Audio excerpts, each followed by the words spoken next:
بسم الله الرحمن الرحيم رب اشرح لي صدري ويسر لي أمري واحلل عقدة من لساني يفقه قولي بجاه المصطفى والصحب والآل فأقول لكم جميعا السلام عليكم ورحمة الله وبركاته. Waalaikumsalam warahmatullahi wabarakatuh. الحمد لله الحمد لله الفتاح الحليم أشهد أن لا إله إلا الله وحده لا شريك له رب السماوات ورب الأرض ورب العرش العظيم وأشهد أن سيدنا محمدا عبده ورسوله الحبيب الكريم اللهم صل وسلم وبارك على سيدنا وحبيبنا وأصل وجودنا ومولانا محمد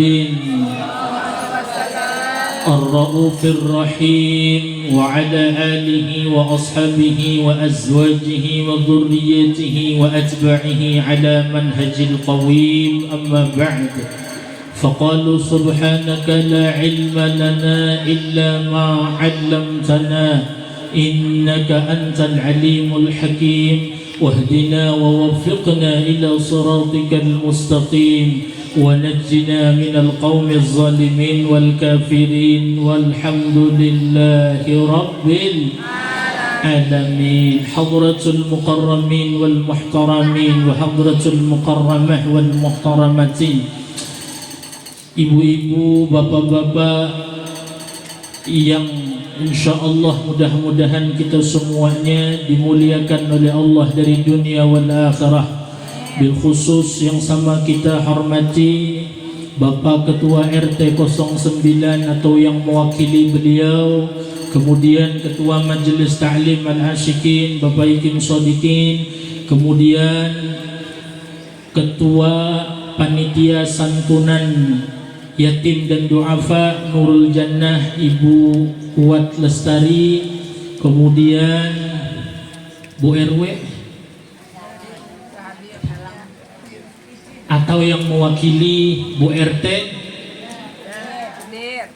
hadir.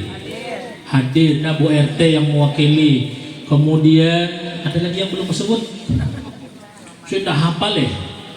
Siapa lagi? Cukup anak-anak yatim, tim hadrah, kemudian bapak-bapak, ibu-ibu semuanya yang insyaallah mudah-mudahan di siang hari ini kita semua dirahmati oleh Allah Subhanahu wa taala.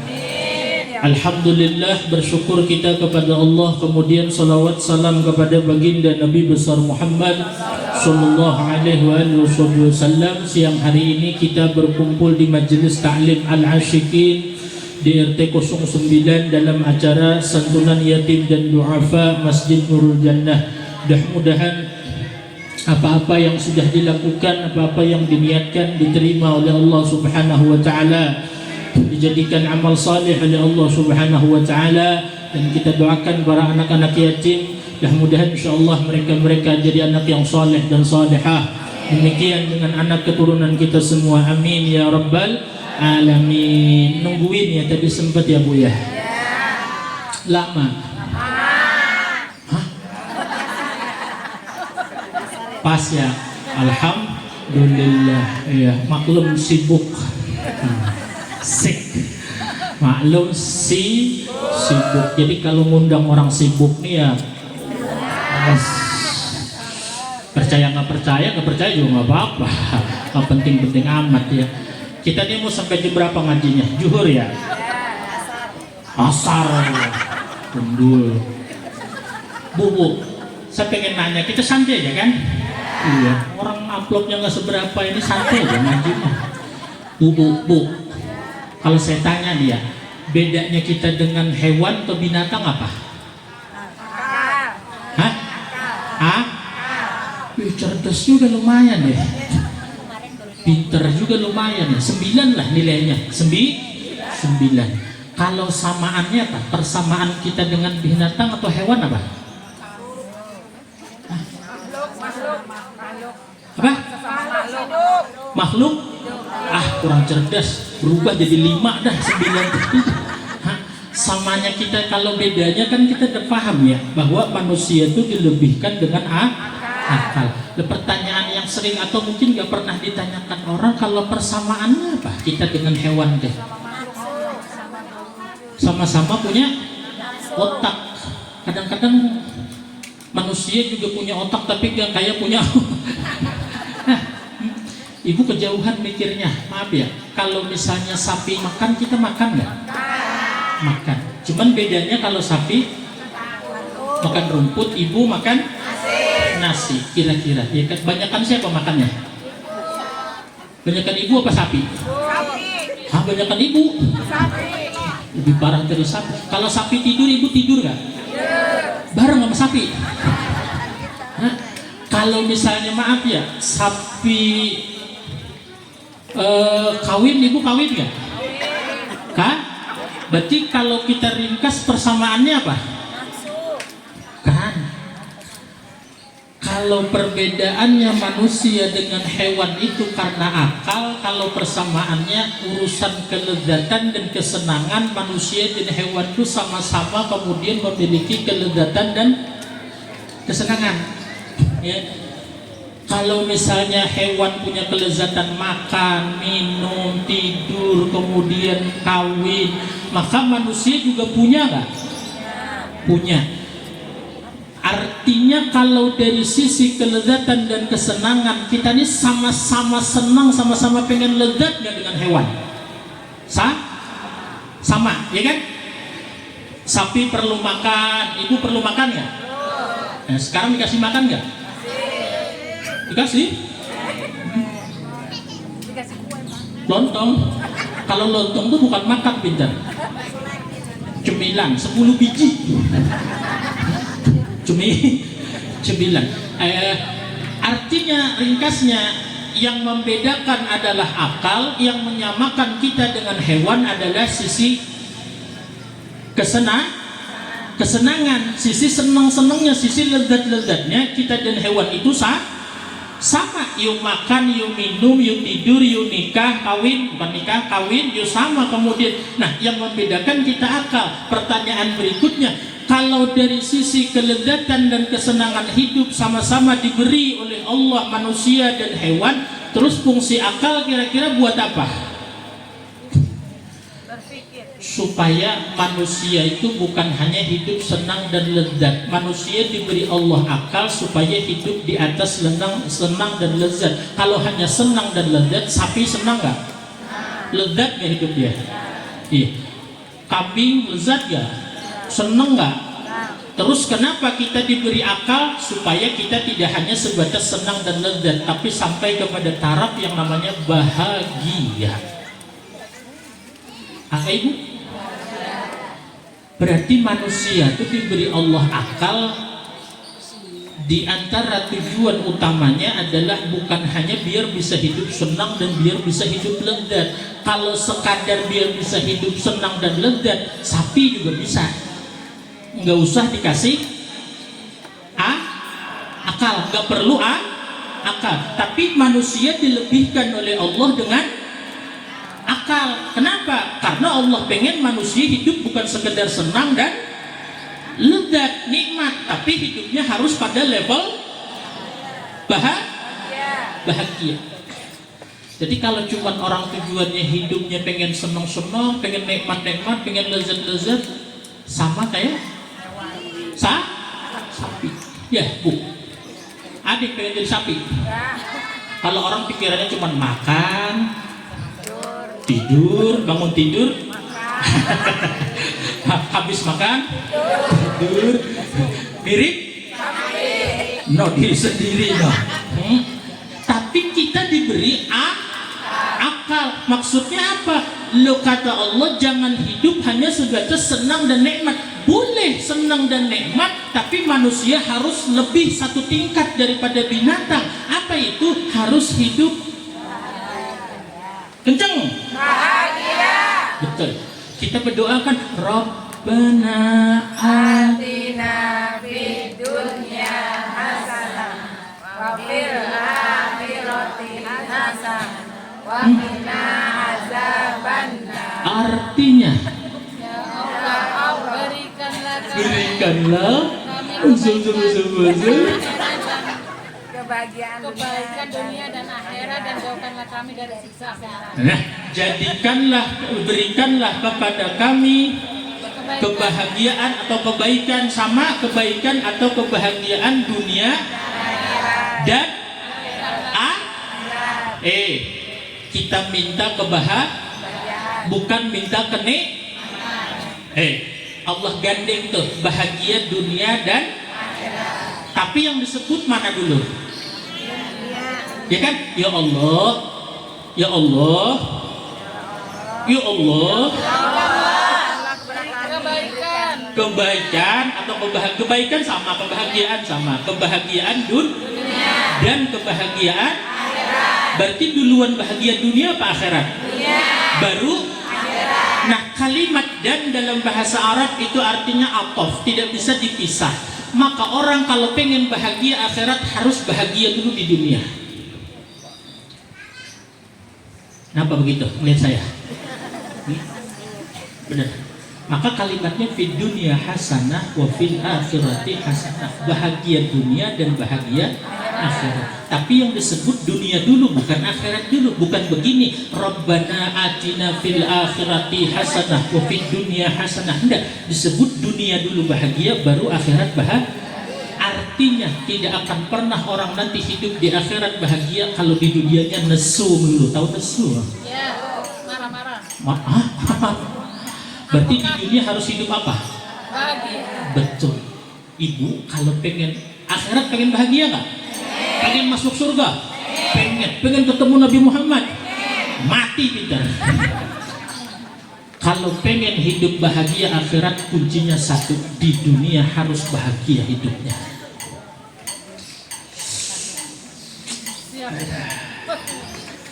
Saya tahu yang ada di otakmu, saya paham. Pak Ustadz, saya pengen hidup bahagia di akhirat, tapi hidup saya di dunia sekarang. Saya tanya nih, hidup sekarang bahagia nggak? Bahagia. Yang kenceng jawabnya, yakin, yang yakin. Ibu pengen bahagia di akhirat? Syaratnya harus bahagia dunia. Pertanyaannya, hidup di dunia sekarang bahagia nggak? Kenceng? Hah? Buya kalau bohong jangan kenceng-kenceng apa?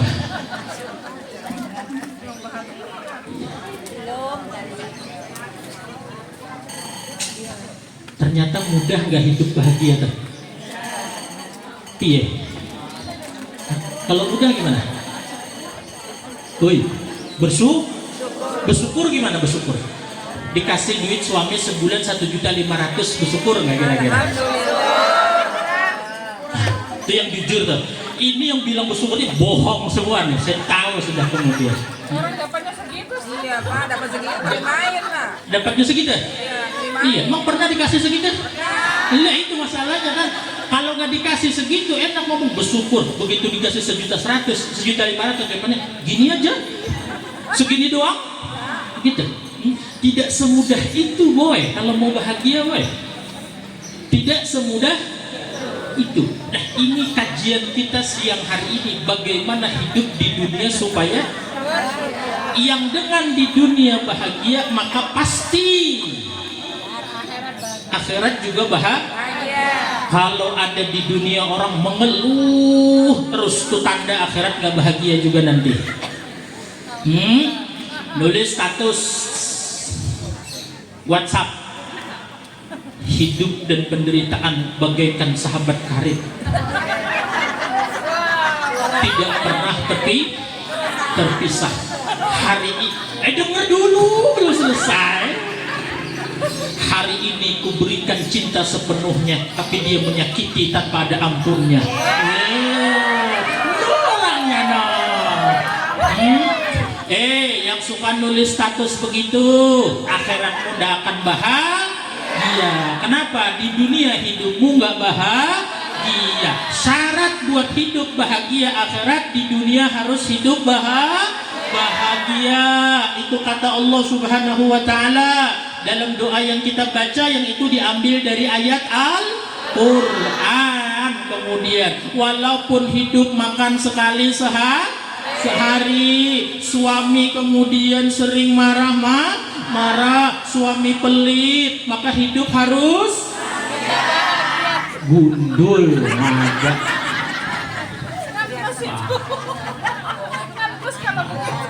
bohong, bener, bohong. Kita hidup ini adalah realitas. Perlu duit? Perlu pasangan? Perlu jalan-jalan? Perlu makan enak? Perlu baju baru? Itu yang bener gundul. Ngerti gak? Bahagia itu gimana sih? Mana orangnya ngomong tadi? Tadi kan 1.500.000 bersyukur. Begitu sekarang tercukupi semuanya. 1.500.000 cukup gak? Nah itu enggak tuh.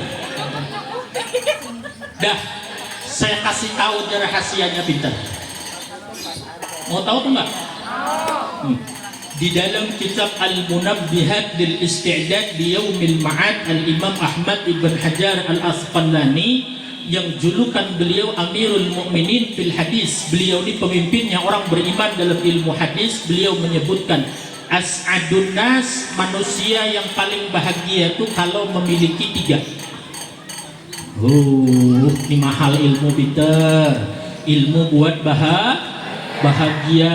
Kata Ahmad Ibn Hajar Al-Asqalani, as'adun nas, manusia yang paling bahagia itu jika dalam hidupnya itu ada di 3. Kemudian ya, ingat baik-baik, catat baik-baik, usahakan kita amalkan. Yang pertama kata beliau, kalau pengen hidup bahagia adalah man lahu qalbun alim. Barang siapa yang memiliki hati yang isinya ada ilmu, maka orang itu akan bahagia.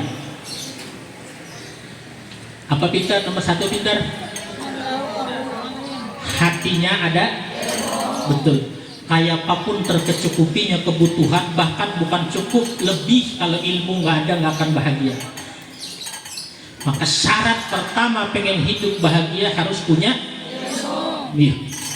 Maka jangan biarkan kita nggak punya ilmu. Kenapa? Nggak akan pernah hidup bahagia. Kita kasih analogi sederhana biar paham ya. Emang kenapa harus punya ilmu Pak Ustadz biar bahagia? Ibu pernah main atau pernah namu ke rumah orang nggak? Kerjaanmu ya? Apalagi menjelang makan siang ya. Senang banget bertamu ke rumah orang, nunggu waktu-waktu makan. Biar apa tujuannya? Wah itu tuh pintar tuh. Jadi kemudian kalau kita bertamu ke rumah orang kan, yang bikin kita bahagia datang ke rumah orang tuh jika apa? Misalnya disuguhi, yang punya rumah misalnya ya, disuguhi segala-galanya nih. Minuman, teh ada, kopi ada, susu ada, sirup ada, makanan lengkap disuguhi, segala macam buah-buahan, kemudian segala macam buah-buahan. Senang nggak? Senang. Tapi kalau dia nyuguhinnya sambil kemudian mukanya masam misalnya, mukanya kecut, itu senang nggak? Nih, dia ngomong begini, silahkan minum, silahkan dimakan. Senang nggak? Loh, ini makanannya banyak loh ini loh. Iya, tapi penerima tamunya kurang baik. Kurang baik. Berarti yang bikin senang kalau kita namu itu apa? Yang bikin kita bahagia kalau bertamu itu apa? Diterima dengan baik. Diterima dengan baik. Diterima dengan baik itu gimana maksudnya? Senyum, ramah. Ramah, senyum, terus pokoknya yang baik-baik deh, ya gitu ya. Kuncinya sederhana pintar. Kita bertamu ke rumah orang, kalau yang tuan rumah seneng sama kita, maka kita insya Allah namu di situ bahagia. Walaupun cuma disuguhi air. Wah, pintar. Apalagi suguhannya minumannya macam-macam. Terus dia nyuguhin dengan kemudian ekspresi senang hatinya. Silahkan, aduh seneng banget, kemudian datang. Lama kita nggak ketemu. Nih maaf seadanya. Tapi seadanya ternyata lengkap. Nggak kayak pengajian, seadanya cuma air putih. Nggak kode-kode, ini terang-terangan. Nggak kode-kodean. Kopi. Susu, sirup. Kalau cendol, kebetulan yang ke-9 penjual cendol. libur. Ya, kan liburnya jualan, kalau bikin kan bisa buat Pak Ustadz, ya kan? Ya Bu ya. Emang pelit ya. Tuan rumahnya nggak sadar diri ya, nggak bisa ngormatin tamu ya. Padahal mereka juga sama. Iya. Kalau tuan rumah dengan senang hati kepada kita, maka kita nggak melihat suguhannya. Insya Allah kita namu di situ senang, bahagia. Tapi kalau tuan rumahnya nggak senang sama kita, walaupun disuguhin macam-macam nih, tapi dia kemudian makan nih kemudian, nih seadanya ya, mohon maaf deh kemudian. Wah kita makannya juga yang airnya susu, perasaan kita kemudian rasa wah, mau pernah minum racun? Paham nggak maksudnya nih? Ngerti nggak maksudnya? Kita nih sekarang kemudian posisinya hidup di atas bumi, di bawah kolong lah. Kita nih sekarang posisinya lagi bertamu. Paham nggak? Kita nih posisinya sekarang lagi namu. Satu saat nanti pasti kapan pulangnya? Lama banget, betah banget namu. Mau cepat pulang? Ngapain lama-lama di sini? Ya, kita di saat ini posisinya jadi iya, kita jadi tamu kemudian di buminya Allah, kita jadi tamu di kolong langitnya Allah. Kita hidup disuguhi nikmat-nikmat Allah. Ibu pernah bikin air? Pernah bikin air? Kalau masak air? Pernah. Ibu pernah bikin beras? Iya, semua kan disediakan. Iya, ini tuan rumahnya kemudian udah nyuguhin. Cuma tinggal satu persoalannya nih, tuan rumah seneng gak ke kita?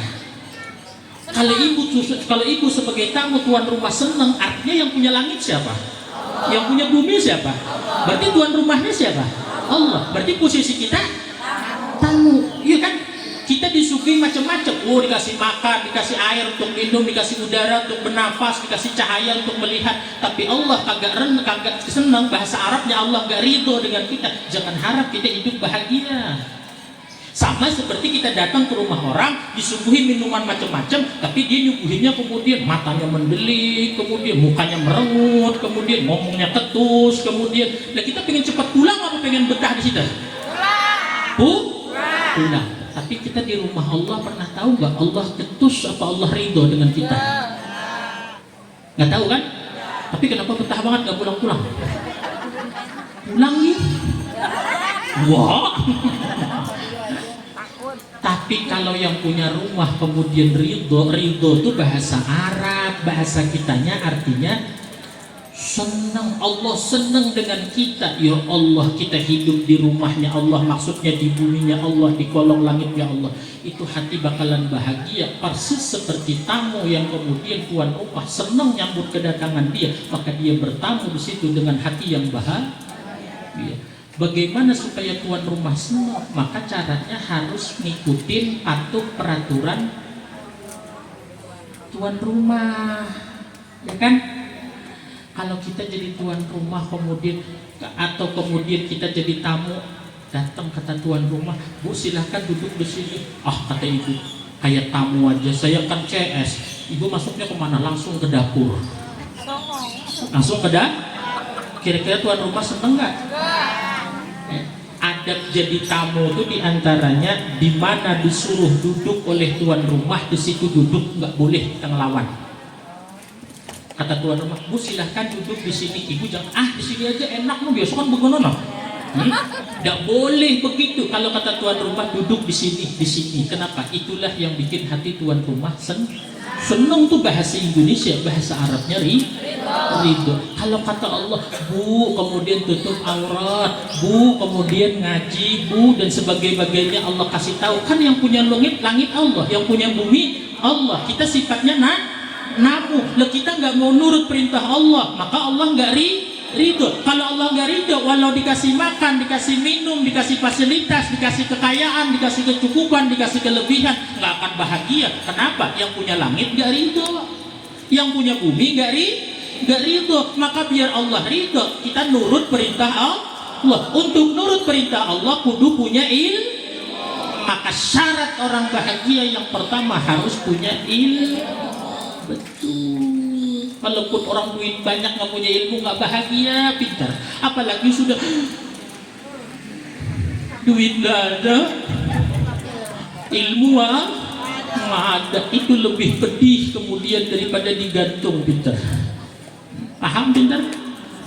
Yang pertama kalau pengen bahagia syaratnya harus Ada ilmu. ilmu. Dapat ilmu gimana caranya? Ngaji. Maka orang yang ngaji itu ciri-ciri orang yang bahagia, insya Allah. Hah? Pelan banget ambilnya, kayaknya nggak percaya banget ya. Orang yang ngaji itu insya Allah orang yang mau belajar ilmu, berarti pengen ngamalin insya Allah, dan artinya dia sedang menuju yang namanya bahagia. Maka ingat, tidak akan pernah bahagia ketika seseorang hidup tanpa ilmu. Kalau kemudian senang, bisa nggak? Bisa hidup senang? Bisa. Bisa hidup kaya? Bisa. Bisa hidup nikmat? Bisa. Tapi tidak akan pernah yang namanya hidup bahagia. Jelas sampai sini pintar? Baik. Lanjut yang kedua. Ya, nomor 2. Lanjut apa enggak?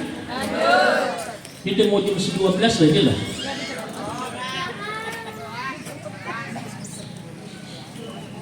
Lanjut ya benda. Tapi kok kopi nggak keluar ya? 2, enggak, saya nggak minum kopi, pintar. Dosa.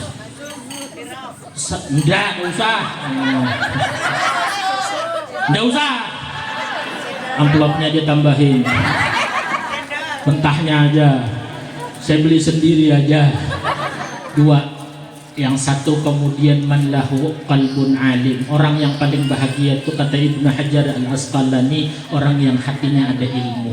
Jadi ilmu bukan hanya di otak tapi di hati. Arti di hati itu diamalkan. Kalau di otak cuma diingat nanti lupa. Ya. Yang kedua, syarat orang bahagia itu apa? Wa badanun sabir.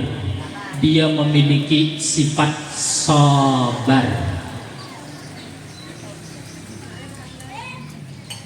Syarat yang kedua untuk bisa hidup bahagia adalah setelah punya ilmu harus memiliki sabar. Apa Bu? Iya, sabar itu apa Bu? Anak kecil juga tahu kalau begitu. Sabar itu apa? Ikhlas beda, ikhlas dengan sabar. Ikhlas bahasa Indonesia mah bukan, kalau ikhlas bahasa Arab itu sabar itu begini pintar. Sabar itu begini nih ya. Ibu cuma ngomong-ngomong doang sabar. Ibu nggak tahu juga sabar itu apa, nggak ngerti ya. Ngomong doang. Nih pahami baik-baik. Ibu punya keinginan nggak? Banyak. Kelihatan sih. Ibu pengen apa? Pengen apa? Sehat, namanya keinginan. Satu aja, nggak usah banyak-banyak. Waktunya nggak cukup. Sehat. Terus ternyata kemudian keinginan ibu ini dengan takdir nggak sesuai. Ternyata takdirnya sakit. Ibu pengen sehat. Nah, ibu tidak memaksakan keinginan, maka itu namanya sabar. Jadi sabar itu adalah ketika keinginan kita dengan takdir atau dengan kenyataan gak sesuai dan kita tidak memaksakan keinginan kita, itu namanya kita sabar. Kalau kemudian misalnya nih pengen sehat, terus kemudian wah sakit kata ibu, ya sakit, kenapa saya yang sakit? Ada no yang gak ngaji-ngaji, dia sehat aja, masa saya yang rajin ngaji? Sakit, soalnya gak pernah olahraga no, saya rajin olahraga, masa saya yang sakit? Ya coba kalau saya nggak sakit, itu namanya masih memaksa. Itu namanya nggak sabar gitu. Kunci bahagia hidup harus memiliki sifat sabar. Arti sabar itu kemudian kalau keinginan cocok dengan kenyataan, perlunya apa? Kita pengen sehat, pengen punya banyak duit, punya. Pengen punya suami ganteng, pengen punya suami yang baik, rajin ibadah, rajin sholat, penyayang, perhatian, sama ngasih duit. Kalau hukuman orang yang ngaji tapi suka bohong. Lalu sesuai yang terjadi dengan keinginan, maka bukan sabar tapi syukur, ya kan? Nah, kalau sabar itu posisinya kapan? Ketika yang kita inginkan tidak sesuai, maka di situ pasangannya adalah sabar. Bagaimana caranya sabar? Yuk, jangan memaksakan kehendak, jangan memaksakan yuk saya pengen sehat tapi ternyata sakit. Iya ya Allah, ini takdir Engkau. Walaupun saya pengen sehat tapi Engkau takdirkan sakit ya Allah, saya terima ya Allah. Namanya sabar. Pengen punya suami yang gak pelit, pengen punya suami yang senang ngasih duit, pengennya dulu waktu masih bujangan, ternyata dilamar oleh laki-laki, diterima, nikah, alhamdulillah suaminya. Terus ibu kemudian, ya coba dulu gak nikah sama dia, coba dulu nikah sama yang satunya lagi. Itu namanya tidak sabar.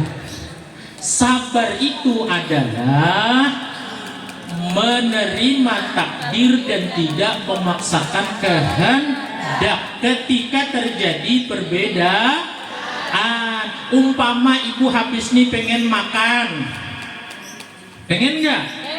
Ternyata pas pulang nggak dikasih, ibu harus pintar deh ilmunya. Panitia perhatikan baik-baik, yang ngomong sabar jangan dikasih makan.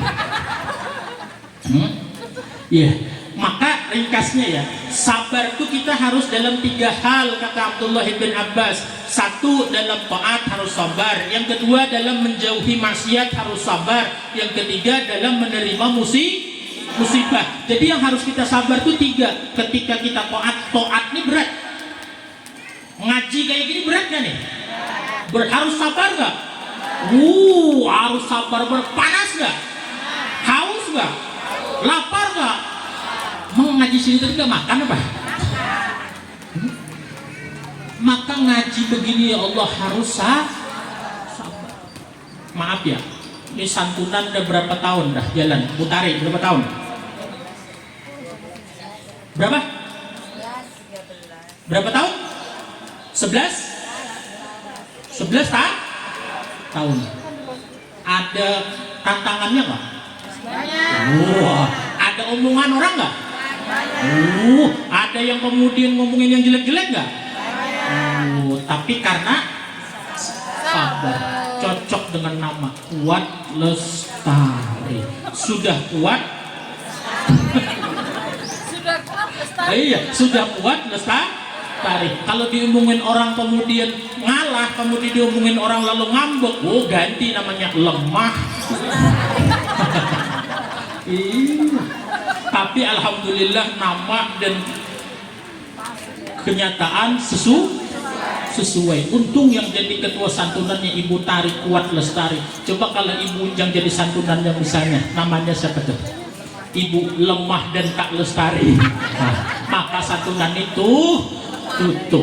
Kenapa? Nggak ada sifat sabar. Orang ibadah kudu sabar. Kemudian yang kedua, orang menjauhi maksiat kudu sabar. Yang ketiga, hidup menerima musibah harus sabar. Iya, saya cepatkan saja. Yang satu tadi harus punya pengen bahagia. Yang satu punya yang kedua harus punya ilmu tapi sabar. Nggak punya nggak bahagia. Nggak bahagia. Kenapa? Keinginan kita hidup ini banyak, tapi ternyata kemudian di antara keinginan yang banyak tadi, banyak yang terwujud apa yang enggak?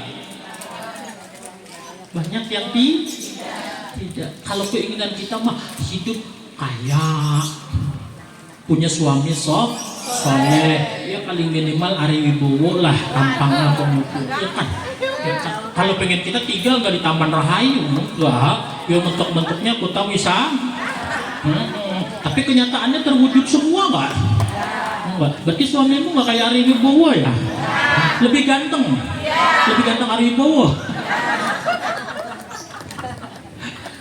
Ya, kunci yang kedua baik, yang ketiga yang terakhir pintar.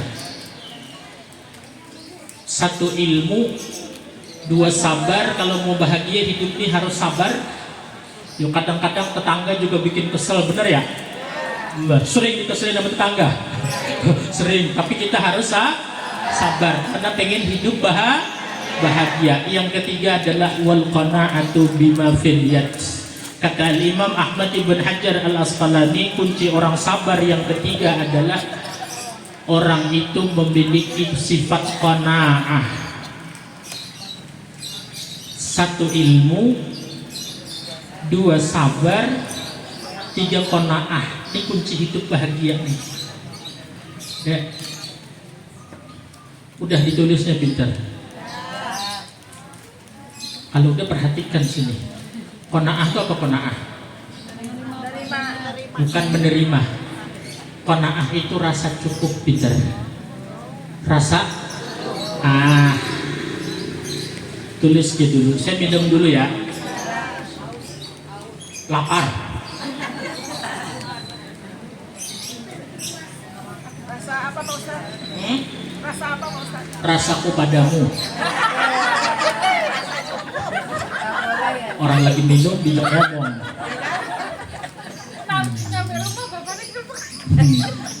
Rasa cukup, pintar. Rasa cukup. Paham? Belum saya jelaskan deh. Ini kalau ngaji orang lapar. Maksudnya rasa ayam. Enggak, kalau kita flashback dulu, flashback lagi. Ilmu, sabar, qanaah. Qanaah itu rasa cukup. Di hati ada rasa cukup, ada rasa cukup dengan apa yang diberi oleh Allah. Kita rasa cukup. Bu, kalau kita boleh jujur, kita dari yang tiga ini yang ada apa di kita sudah? Sabar ada nggak? Kok saya nggak percaya ya? Ada sedih. Bagus. Ilmu ada sedih. Rasa cukup.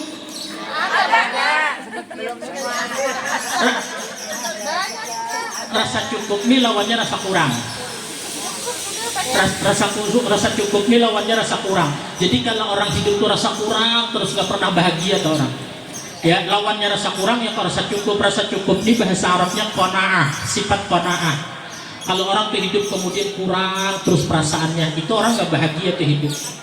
Jadi ilmu, sabar, qanaah. Kalau tiga di sedikit, jangan heran kebahagiaan hidup juga sedikit. Karena apa? Karena syaratnya nggak cukup, pintar. Ya, maka harus hidup tuh kemudian ilmu, sabar, qanaah. Jadi cari ilmu, belajar sabar, belajar rasa cukup. Ya. Hidup ini kan tidak terus datar begini, tidak terus naik, kadang-kadang turun, kadang keseringannya tuh turun. Tapi kalau kita hidup rasa cukup, kemudian insya Allah kemudian walaupun lagi turun kan lagi naik, kan insya Allah tetap dalam kebahagiaan. Tapi kalau kita punya rasa kurang terus, walaupun naik terus hidup nih tetap nggak bahagia. Kenapa? Dalam hati terus merasa kurang. Ya, paham ya? Boleh jadi orang melihat kita itu kemudian hidup sebenarnya berkelebihan. Bayangkan semuanya ada, tapi di hati orang itu kemudian rasa kurang. Maka yang banyak yang dilihat orang itu tidak akan pernah membahagiakan. Kenapa? Karena dia sendiri merasakan yang banyak dilihat orang itu kurang. Dan ini problem orang kebanyakan di zaman ini, hidup dengan hati yang penuh rasa kurang. Maka kenapa jadi nggak bahagia? Jawabannya karena hidup terus merasa kurang. Ya. Ada duit 5 juta. 5 juta mah zaman sekarang mengepas. Kalau bisa berapa? Wah, langsung 10 ya dari 5. Kelihatan sih wajah-wajah maruk ya. Dari 5, 6 dulu gitu loh. Dari 5 langsung loncat 10. Begitu ketemu 10. Berapa? 20. 20 kurang lagi berapa? Sampai berapa? Ada puasnya. Paham ya? Jadi yang penting tuh punya rasa cukup. Ngaji rajin, orangnya sabar, tapi hati rasa kurang, belum sempurna kebahagiaannya. Ilmu ada, rasa cukup ada, tapi sifat sabar nggak ada, nggak sempurna. 3 ini nggak boleh kurang satu pun. Ilmu, sabar, rasa cukup. Maka kalau kita pikir pas ya, orang kalau hidup ada ilmunya, apa aja yang terjadi dia bisa nyikapin kan? Karena ada ilmunya. Kita tuh yang jadi pusing tuh misalnya ya, kita bawa motor mogok mati, kita nggak ngerti benerin kan, pusing kan? Kalau ibu bawa motor lalu kemudian mogok, ibu ngerti benerinnya, ibu nggak pusing. Bagaimana caranya? Bawa ke tukang bengkel. Ya kan? Kenapa kita kemudian begitu kemudian genting bocor kita pusing? Jawabannya kita nggak tahu di mana pusingnya, di mana bocornya. Kemudian kita nggak paham. Kalau sudah paham, kita paham cara ngebenerinnya, kita nggak pusing. Jadi fungsinya ilmu itu untuk menjawab semua keadaan. Nah, kemudian kenapa harus sabar? Karena faktanya hidup ini banyak yang tidak sesuai keinginan. Jadi kalau bahagia, yuk apa yang terjadi sikapi dengan ilmu, yang tidak sesuai sikapi dengan sabar, terus apa yang kita dapat sikapi dengan rasa cukup. Atau bahasa Arabnya qana. Pengen hidup punya rasa cukup? Pengen? 2 kuncinya, ini terakhir. Kan selama ini kurang dulu kan ya. Pengen punya rasa cukup, kuncinya 2. Kuncinya 2, kalau pengen di hati punya rasa cukup, diberi Allah 100 juta. Kelihatan banget duitnya ya Allah. 1, kalau pengen punya rasa cukup, dikatakan oleh Imam Al-Ghazali, hidup itu al-iqtisad. Apa itu al-iqtisad? Hidup sederhana. Hidup sederhana. Ya, kalau orang hidup sederhana, insya Allah di dalam hatinya ada rasa cukup, atau bahasa Arabnya sifat qanaah. Apa hidup sederhana apa ya? Bukan sesuai kebutuhan, hidup sesuai kemampuan. Itu hidup sederhana. Kita harus mengukur kemampuan kita, terus hidup kemudian sesuai kemampuan itu. Itu namanya hidup sederhana. Jangan memaksakan diri. Ngerti nggak?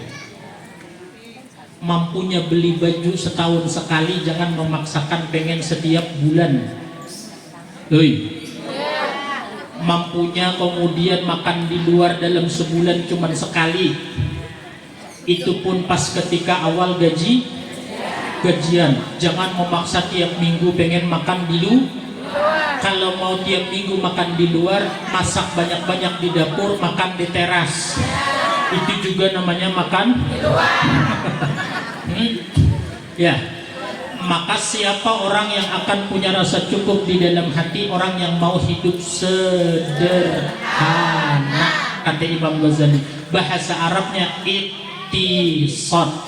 Kenapa jadi hidup sederhana bisa bikin rasa cukup? Karena orang yang hidupnya kemudian pengen memaksakan terus keinginan dia melebihi batas kemampuan, pasti pusing, pasti liar, linglung, lemah, lunglai, letih, lesu. Itulah gejala kurang duit darah.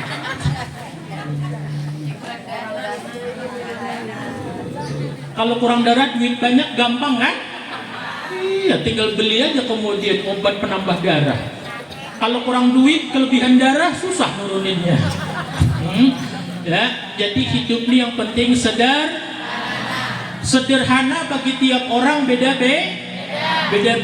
Ada orang yang mampunya kemudian dia beli makan tuh bukan sehari 3 kali, ada yang 5 kali sehari. Pagi sarapan, jam 10 makan jam siang makan nanti kemudian sore makan sore, nanti kemudian habis maghrib, nanti habis isya.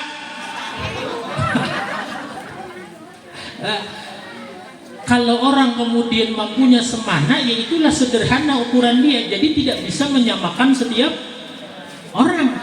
Nggak bisa kita bilang, maaf ya, ada orang kemudian punya mobil, wah itu mah hidupnya mewah-mewah, dipaksa-paksa. Enggak, siapa tahu dia mampu begitu. Bagi dia itu sederhana. Kalau kita nggak mampu, maka kemudian jangan memaksa. Maka di situ akan lahir sifat qanaah. Maka Rasulullah Sallallahu Alaihi Wasallam beliau mengatakan, di antara tanda akhir zaman, kata Nabi apa? Wa antaral hufatal uratal alata ri'a asyai. Engkau akan lihat nanti di akhir zaman orang yang nggak pakai sendal, nggak pakai baju, penggembala kambing, yatatawaluna fil bunyan. Mereka berlomba bermegah-megah dalam bangunan, dalam membangun rumah. Orang nggak punya sendal, nggak punya baju, orang penggembala, berarti orang susah apa orang kaya? Susah. Tapi kata Nabi di akhir zaman, yatatawaluna fil bunyan. Mereka akan berlomba-lomba bermegah-megahan dalam membangun rumah. Artinya apa? Memaksakan diri. Orangnya susah, tapi memaksakan pengen punya rumah yang mewah. Itu kata Nabi akan terjadi di akhir zaman, yang artinya orang akan di akhir zaman itu sedikit yang memiliki rasa cukup. Yang banyak di akhir zaman orang hidup dengan rasa kurang, maka tidak akan pernah bisa bahagia. Kenapa? Syarat bahagia nggak terpenuhi, yaitu sifat qanaah. Nah, yuk sama-sama yuk ibu-ibu, yuk mulai saat ini yuk belajar merasa cukup. Ya. Dikasih suami 2 juta, kurang apa cukup? Katanya tadi belajar cukup, katanya dikasih 2 juta kurang apa? Kurang banyak. Yang banyak berapa? 10. Balik kayak tadi lagi nggak kelar-kelar. Kemudian kalau memang maaf ya, kalau memang harus adanya sebulan cuman ketemunya 2 juta, iya secara otak nih kurang, tapi belajar hati kemudian, ya Allah 2 juta ini cukup. Begitu hati bilang cukup, maka otak akan koordinasi tuh bagaimana 2 juta ini supaya cukup. Kemudian yang akhirnya makan kemudian dengan istri sepiring, begitu duit 2 juta ganti makannya jadi sepiring. Luar biasa. Itu dulu terjadi waktu masih belum suami istri. Begitu menikah nggak pernah makan sepiring berdua. Pas kena hidup susah 2 juta sebulan, akhirnya makan sepiring berdua. Bukan romantis, kurang pintar. Awas deh. Kalau memang harus terjadi, belajar kemudian tetap rasa cukup. Dengan cara apa? Hidup sederhana. Ya 2 juta nih kira-kira kalau biar cukup diapain? Itu namanya hidup sederhana. Bukan begini, wah 2 juta nih nggak cukup apa-apa, lu nggak bakalan hidup sederhana. Kalau kemudian adanya 2 juta nih biar cukup diapain ya? Bisa dicukup-cukupkan? Bisa. Kalau mau. Kalau nggak mau ya terus saja kurang. Satu, kalau pengen cukup hidup sederhana.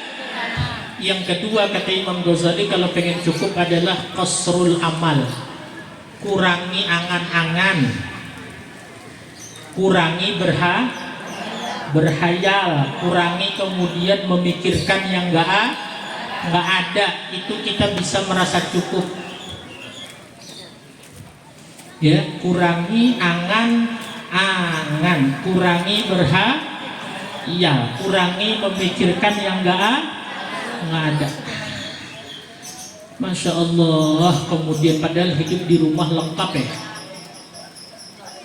piring itu segala macam bentuk ada ya, mulai yang bentuk bulat, segi 4, persegi, panjang, jajaran. Ada kan piring jajaran jenjang kan, yang begitu. Nah, semua bentuk piring masih aja lagi otak menghayal piring yang dia nggak punya, itu nggak pernah akan rasa cukup. Saya tahu itu watakmu pintar. Wah, di rumah piring, kemudian begitu buka lemari kemudian piring terus. Gelas tuh bermacam-macam bentuk mulai gelas bentuk yang kecil banget yang tamu tuh cuma dikasih air di gelas itu, diteguk 2 teguk habis tuh kemudian, kecil banget tuh kemudian, sampai gelas yang ada tapi otaknya selalu menghayal gelas yang dia nggak itu panci susunnya lantai 5 loh panci itu. Ada kan panci yang 5 lantai itu kan? Ada. Lantai 1, lantai 2, lantai 3, sampai 5 lantai itu panci, tapi otaknya masih mikirin panci punya tetangga. Nah, ada yang model begitu ibu-ibu ada? Ada. Mana orangnya? Nih. Iya. Maka tidak akan pernah punya rasa cukup. Kenapa? Selalu menghayal yang dia nggak punya. Kerudung tuh kemudian lemari itu isinya cuma nggak punya baju berarti ya. Kerudung doang. Maka lengkap ibu-ibu nih kalau misalnya bajunya merah, kerudungnya merah, sendalnya, tasnya, make upnya, penata bokep tuh. Wah, kalau kemudian hijau, semua. Kalau merah semua kemudian. Tapi masih aja kalau melihat di pengajian baju tetangga, artinya baju teman di pengajian, ih bagus banget ya baju dia tuh ya. Kayaknya pengen punya deh kayak baju dia tuh. Kayak di rumah nggak ada deh. Padahal di rumah ada 2 lemari. Ada perempuan begitu ada. Tapi rajin ngaji orangnya ada. Rajin ngaji. Tak berarti nggak punya sifat cukup, tidak pernah bakalan bahagia dia walaupun punya baju 2 lemari, tapi dia ngelihat punya orang terus yang bagus, dia nggak punya kemudian maka pengen terus kemudian hidup selalu rasa kurang ya. 2, 1 hidup sederhana, yang kedua kurangi angan-angan, maka lahir yang namanya sifat qanaah. Dengan adanya qanaah sempurnalah kebahagiaan hidup seseorang. Mudah-mudahan sama-sama kita bisa mengamalkan. Ya, saya ulang lagi sebagai kesimpulan, dikatakan bahwa kunci hidup bahagia ada di 1. Ya, berarti hidup kudu kalau mau bahagia harus ngaji. Ya, jangan pernah nggak ngaji, kemudian harus belajar ilmu yang kita wajib belajar, kita harus tuntut supaya apa? Hidup di dunia dengan bahagia di dunia, insya Allah di akhirat juga bahagia. 1 2 kapan harus sabar? Ketika sesuatu terjadi tidak sesuai Iya, begitu pulang nih kemudian pengennya istirahat, ternyata suami minta bikinin kopi, sesuai gak keinginan? Harus sabar. Ngomongnya enak, ngelakuinnya yang susah. Begitu capek-capek pulang pengajian belum naruh tas, begitu masuk rumah assalamualaikum, kata suaminya waalaikumsalam, mak bikinin kopi, jawabanmu apa? Siap. Hah? Siap. Kok saya nggak yakin deh. Kopi nggak lihat apa? Orang tasnya belum ditaruh, jilbab belum dilepas, kopi baik di rumah seharian nggak ngopi apa? Wah, berarti nggak sabar. Orang kayak gitu nggak akan bahagia. Suami begitu nerima gajian, istri di depan rumah bukain pintu, teng teng teng, ya kan? Selamat datang, ya kan? Kata suaminya, assalamualaikum, waalaikumsalam sayang. Kenapa? Tanggal gajian. Terus istrinya bilang, gajiannya mana? Ya kan? Maka suami harus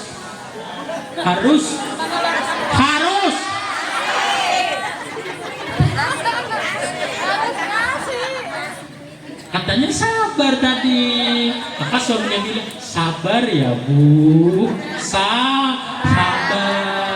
Kemudian saya ulang nih, kalau ibu-ibu minta duit ke suami, maka suami harus itu namanya nggak sabar.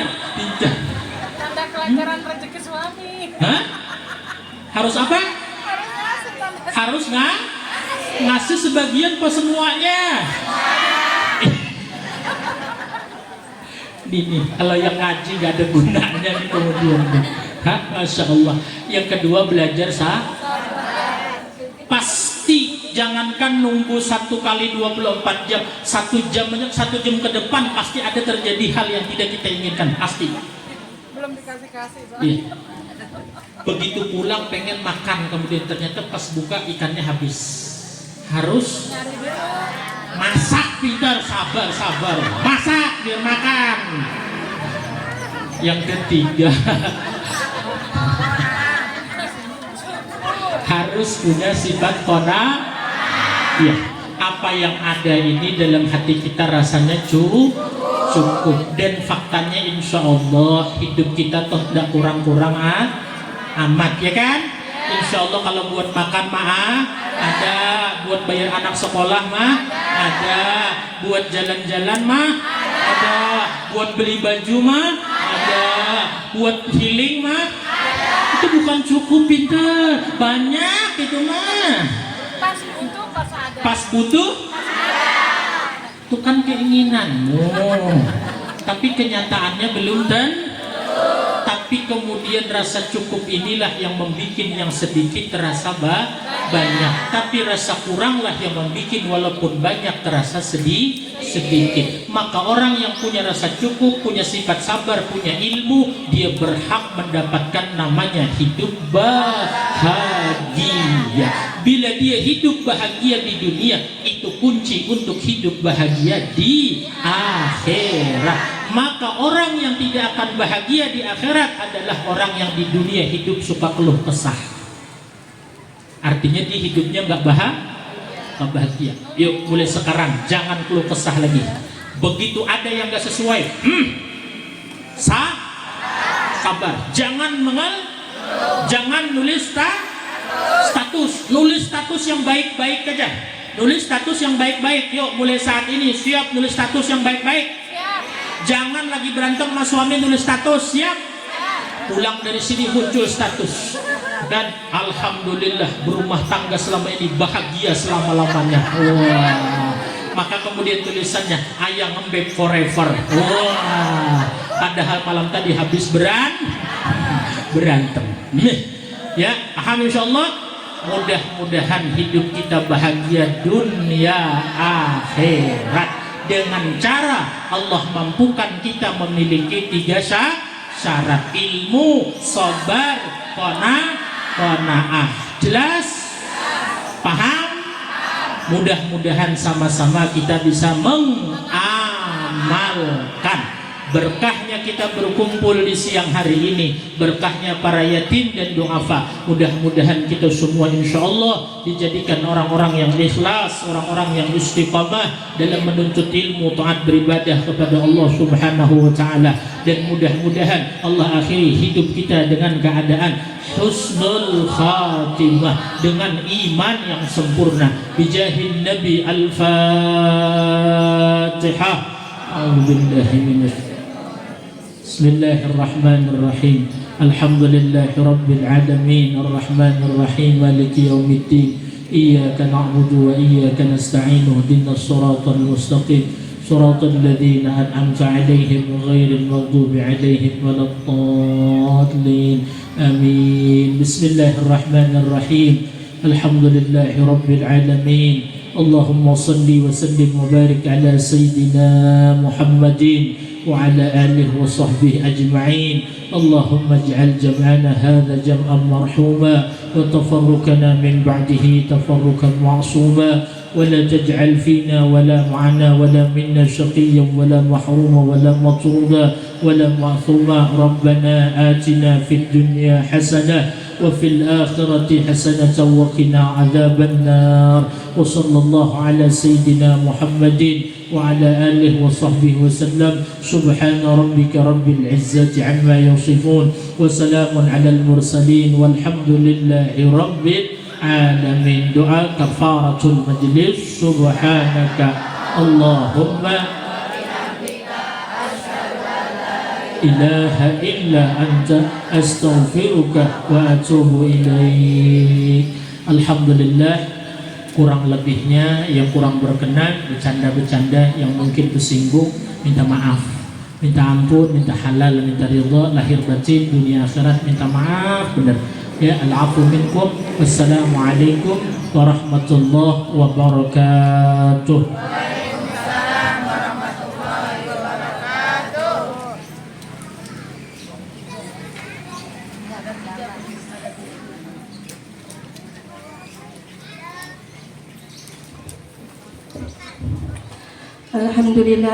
Alhamdulillahirabbil alamin.